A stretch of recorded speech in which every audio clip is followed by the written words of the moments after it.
So hello বন্ধুরা, welcome to new video. আজ চলে এসেছি মুকুন্দপুর রথযাত্রা উৎসবে। এসেই দেখি প্রচুর ভিড়। চলো ভিতরে ঢুকে পড়া যাক। দেখতেই পাচ্ছ মেন গেট, এখান থেকে ভিতরে ঢুকে গেলাম। ভেতরটা দেখতে পাচ্ছ, গেটের সামনেই কতটা ভিড়।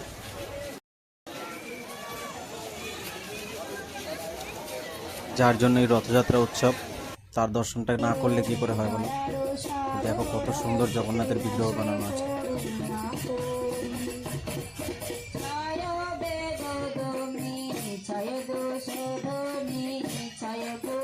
তো দেখতেই পাচ্ছ তোমরা, এখানে এখন ঠাকুরের নাম কীর্তন হচ্ছে। মেলায় প্রবেশ করতে প্রথমেই চোখে পড়লো বিশাল বড় কারেন্টের নাগরদোলনা। দিকে বাচ্চাদের আনন্দের জন্য এখানে আছে মিকি মাউস, আরও অনেক কিছু আছে। তোমরা ভিডিওটি দেখতে থাকো, আর ভিডিওটি ভালো লাগলে অবশ্যই ফলো করে পাশে থাকবে। মুকুন্দপুরের রথযাত্রা উৎসব এবছর ৪৫ বছরে পদার্পণ করেছে।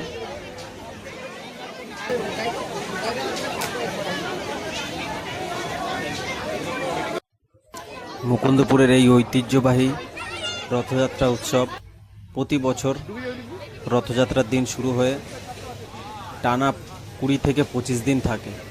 আর এই ২০-২৫ দিন প্রচুর মানুষের আগমন হয় আমাদের এই রথের মেলায়। তোমরা আসলেই দেখতে পারবে।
মেলার মধ্যে এখানে পেয়ে যাবে মেয়েদের জন্য অনেক সাজার জিনিসের দোকান আছে। দেখো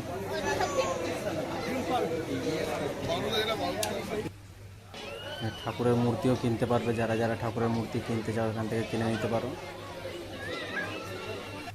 এখানে প্রচুর জিনিসের দোকান আছে।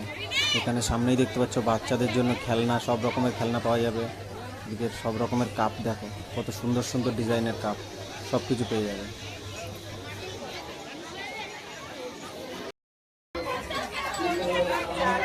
ঘুরে এদিকে নাকি 50 ও 100 টাকা। মেলায় আগত সকল ক্রেতা সাধারণকে জানাই বিশাল ভ্যারাইটি সেন্টারের পক্ষ থেকে সাদর আমন্ত্রণ। আপনার সংসারের জন্য চলে চলে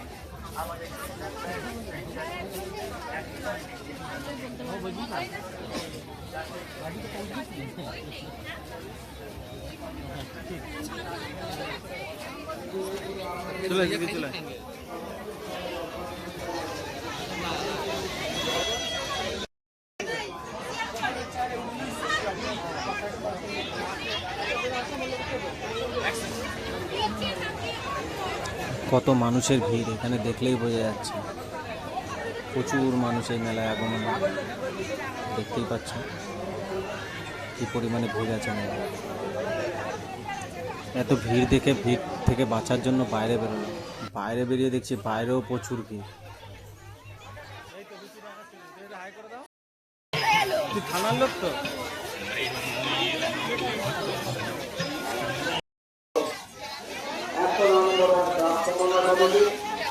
পশ্চিমবঙ্গ পরিবার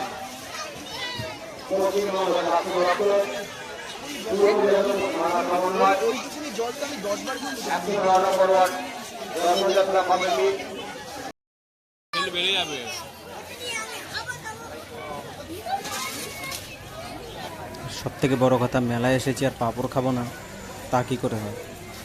তো টাটা বন্ধুরা, দেখা হবে আবার পরের ভিডিওতে। ভিডিওটি ভালো লাগলে চ্যানেলটিকে ফলো করে পাশে থাকবেন। ধন্যবাদ।